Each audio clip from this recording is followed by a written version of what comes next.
President Trump's threat to take over Greenland in an effort by Norway to defuse the situation. The president responding to Norway with a text reminding Norway that President Trump was not given the Nobel Peace Prize.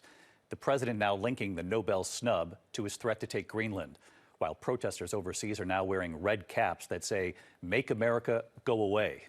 Mary Bruce at the White House tonight. Tonight, President Trump lashing out at NATO allies as he escalates his push for Greenland, saying because he did not win the Nobel Peace Prize, he no longer feels, quote, an obligation to think purely of peace.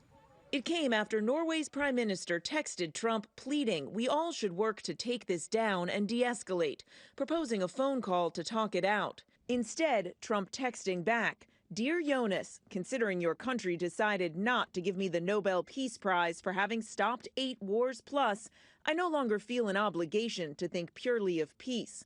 Although it will always be predominant, but can now think about what is good and proper for the United States of America."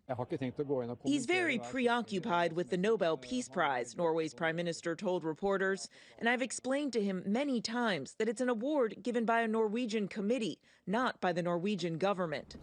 America's NATO allies rattled as Trump sounds increasingly determined to own Greenland, which has been part of the Kingdom of Denmark for more than 300 years. In Copenhagen, thousands taking to the streets, wearing Trump's signature red hats, these saying "Make America Go Away."